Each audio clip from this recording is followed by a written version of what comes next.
Hello everyone, कैसे हो आप सब। Welcome to my channel study online point. तो आज हम करेंगे class 7th new NCERT science की क्यूरियोसिटी चैप्टर 2 का पार्ट 2। चैप्टर पार्ट मैं कल ऑलरेडी करवा चुकी थी, कुछ हेल्थ इशू की वजह से पूरा नहीं हो पाया था, तो आज हम ये कंप्लीट करेंगे।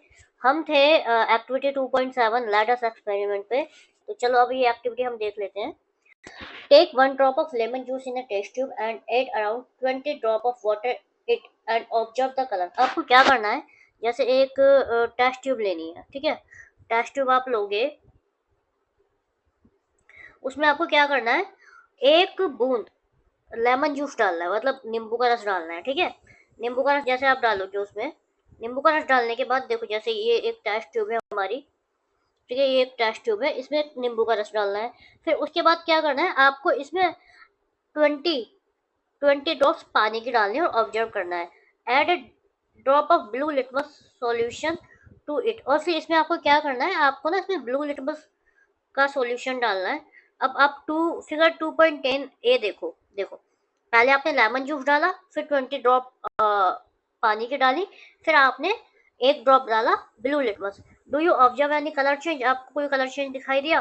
Slowly add drop of lime water. फिर आपको क्या करना है, इसमें लाइम वाटर डालना है, जो आपने चूना पानी बनाया था ना पहले लेक्चर में, वो डालना है उसमें with the help of dropper की हेल्प से, और उसे अच्छी तरह हिला लेना है।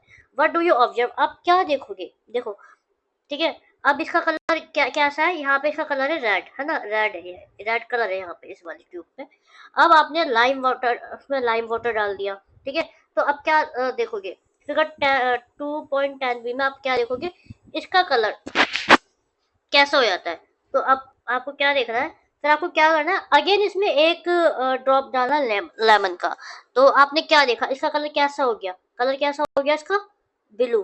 पहले इसका कलर था रेड, फिर आपने इसमें लाइम जूस डाला, लाइम वाटर डाला, लाइम वाटर के बाद आपने फिर इसमें एक ड्रॉप लेमन जूस डाला, तो उसका कलर चेंज हो गया, ठीक है। अब क्या आप बता सकते हो, can you predict why there is a change in colour, colour change क्यों हुआ? तो चलो अब हम आगे देखते हैं कि क्या बताते हैं। Initially, when a drop of blue litmus is added to the lemon juice, the solution of the color of the solution turn red। देखो, जब आपने ब्लू लिटमस डाला था ना, जब आपने ब्लू लिटमस डाला था, तो उसका कैसा था, कलर हो गया रेड, ठीक है, रेड हो गया। लेकिन जब आपने वाटर ऐड करा, लाइम वाटर ऐड करा, उसमें लाइम वाटर ऐड करा, इसी रेड वाले में लाइम वाटर ऐड करा, तो ये रेड से कैसा हो गया, ये रेड से हो गया ब्लू, ठीक है। Changes from red to blue. This show the solution test tube is no longer acidic. अब ये बताता है कि हमारा जो टेस्ट ट्यूब में सॉल्यूशन है ना, अब वो एसिडिक नहीं रहा। तो लाइम वाटर क्या करता है, lime water has neutralize the effect of acid. तो जो हमारा एसिड का इफेक्ट होता है ना, उसे न्यूट्रलाइज कर देता है लाइम वाटर, ठीक है। इतना समझ में आ गया आपको? When the solution of an acid is mixed with the solution of base in sufficient quantity, we find that the resulting solution neither acidic or nor basic। ये कह रहा है कि जब हम एसिडिक सॉल्यूशन में बेस मिलाते हैं ना, तो हमें क्या रिजल्ट मिलता है, ना तो वो एसिडिक रहता और ना ही वो बेसिक रहता। तो यही रिएक्शन क्या कहलाता है, यही रिएक्शन कहलाता है न्यूट्रलाइजेशन, ठीक है। इन न्यूट्रलाइजेशन रिएक्शन में क्या आता है, salt and water are form the with the evolution of heat.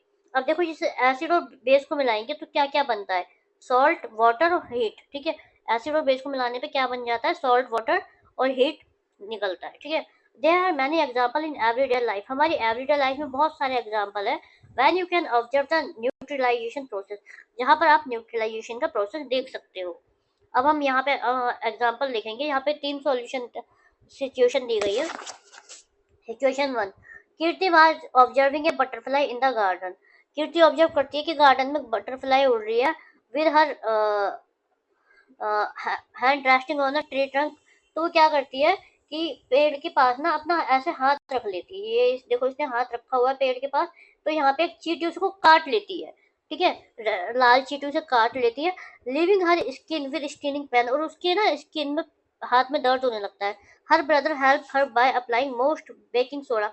उसका भाई क्या करता है, जो बेकिंग सोडा होता है ना, उस एरिया पे वहां लगा देता है। विच रिलीव द पेन, जिससे उसे दर्द में आराम मिल जाता है। What do you think might be the reason for this? इसका रीजन क्या था? ठीक है, देखो, व्हेन एन एंट बाइट, जब चींटी ने उसे काटा, it inject an acidic formic acid into the skin. उसकी स्किन में क्या आ गया? उसकी स्किन में आ गया फॉर्मिक एसिड। फॉर्मिक एसिड कैसा होता है? एसिडिक होता है। ठीक है, ठीक है। The effect of the acid, और जो जब उसके भाई ने उसके हाथ पर बेकिंग सोडा रब किया, तो जो इफेक्ट था ना, वो न्यूट्रलाइज हो गया रब करने से। ठीक है, जो कि क्या है? जो है base. What remedy do people use to treat ant bite in your region? अब आपको ये बताना है कि आपके रीजन में, आपके एरिया में जब चींटी काट लेती है तो आप क्या ट्रीटमेंट करते हो। ठीक है, सिचुएशन 2 में देखो, on on the farmer portal, एक फार्मर पोर्टल था, online portal from the department of agriculture department का। ठीक है, वहाँ पे क्वेरी आती है, क्वेरी फ्रॉम ए फार्मर, एक फार्मर की क्वेरी आती है, my plant are not growing well, मेरे पौधे बढ़ नहीं रहे हैं। आफ्टर डिटेल डिस्कशन, और जब डिटेल डिस्कशन होता है, it was found that the excessive use of chemical fertilizer, ये पाया जाता है कि वो जो किसान होता है ना, वो केमिकल फर्टिलाइजर बहुत ज़्यादा यूज़ कर रहा है, जिसकी वजह से क्या हो गई है? जिसकी वजह से सॉइल एसिडिक हो गई है, एसिडिक हो गई है। अब आप उसे क्या रेमेडी प्रोवाइड करोगे? ठीक है, अब ये देखते हैं क्या रेमेडी देते हैं इसे। When the soil is too acidic, जब मिट्टी बहुत ज़्यादा एसिडिक हो जाती है, प्लांट तो ग्रो नहीं करते, तो it can be treated with lime.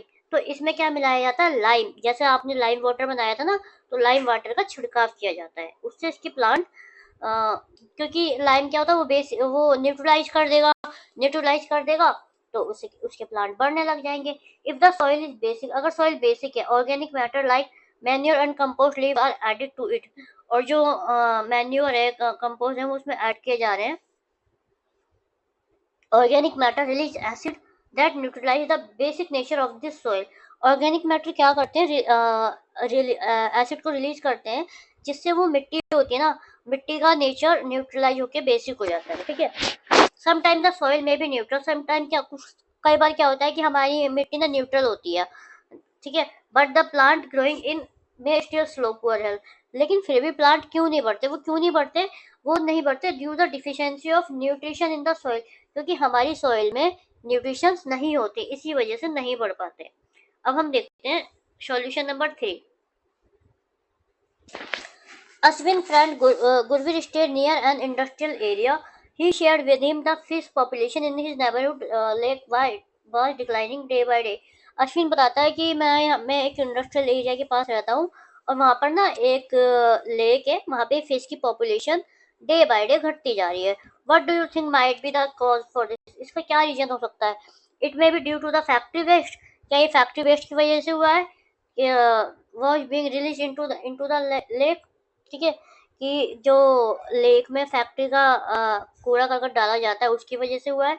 अब देखो, ये सॉल्यूशन बताते हैं। If the factory waste is acidic in nature, अगर फैक्ट्री से निकलने वाला कूड़ा करकट एसिडिक है, तो व्हाट कुड बी डन? तो इस सिचुएशन में आप क्या कर सकते हो कि मछलियों को बचाया जा सके?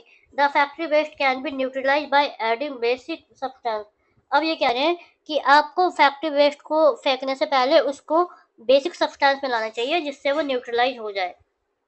ठीक है, अब now can you explain why the word? अब आपको समझ में आ गया होगा कि चैप्टर के स्टार्टिंग में जो वर्ड आया था, welcome to the wonderful world of science, जो लिखा हुआ था अश्विनी और कीर्ति के पेपर पे, वो क्यों आया था? When the liquid spray on them, जब उस पर स्प्रे छिड़का आया था, वो क्यों आया था? Do you think that one possibility could be using, क्या आप ये सोच सकते हो कि हो सकता है कि उन्होंने टर्मरिक सॉल्यूशन यूज किया गया हो, या फिर सॉफ्ट सॉल्यूशन यूज किया गया हो राइटिंग पेपर पे लिखने के लिए? तो आई होप आपको ये पूरा चैप्टर समझ में आ गया हो। ये चैप्टर यहीं फिनिश होता है इन अ नटसेल। ये चैप्टर की थ्योरी है, और ये ऑलरेडी मैं आपको सब कुछ करवा चुकी हूँ, तो ये एक बार दोबारा देख लेते हैं। Substance around us may be classified acid, basic and neutral in nature. हमारे चारों तरफ जो भी सब्सटेंस होते हैं ना, उन्हें किस में क्लासिफाइड करते हैं? एसिड, बेसिक और neutral. Extract of lichen, lichen का एक्सट्रैक्ट कहाँ से निकलता है?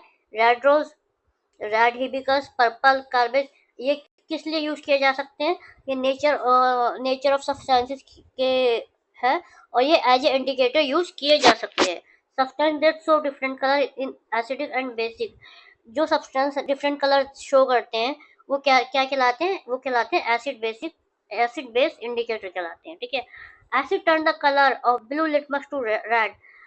देखो ब्लू से अगर रेड में टर्न हो रहा है तो वो एसिड होगा, ठीक है, और बेस क्या करता है, रेड को ब्लू से टर्न करता है, ठीक है। Extract of red rose give red colour in acidic solution. जो रेड रोज का एक्सट्रैक्ट है जो हमने बनाया था पिछली क्लास में एक्सपेरिमेंट करके, वो क्या होता है, अगर वो रेड कलर दे रहा है तो वो एसिडिक सॉल्यूशन है, और अगर वो ग्रीन कलर दे रहा है तो वो बेसिक सॉल्यूशन है, ठीक है। The yellow colour of turmeric turn red in basic solution. अगर हमारी टर्मरिक टर्न हो जाती है पीली से लाल में, ठीक है, तो वो बेसिक सॉल्यूशन है। लेकिन अगर वो अनचेंज रहती है तो वो एसिडिक एंड न्यूट्रल सॉल्यूशन है, ठीक है। And acid and base neutralize each other forming salt and water along with the evolving of heat. जब हम एसिड और बेस का न्यूट्रलाइज करते हैं तो क्या बनता है, सॉल्ट और वाटर बनता है अलोंग विद हीट के साथ। Many day to day problem like red and white, जैसे डे टू डे प्रॉब्लम होती है, लाल चींटी ने काट लिया, acidic basic nature of soil, ये किससे मैनेज की जाती है, न्यूट्रलाइजेशन से, ठीक है। तो बच्चों आपका ये चैप्टर यहीं खत्म होता है। चैनल को लाइक शेयर सब्सक्राइब करना ना भूलें। Thank you for watching my channel. Bye bye guys, thank you.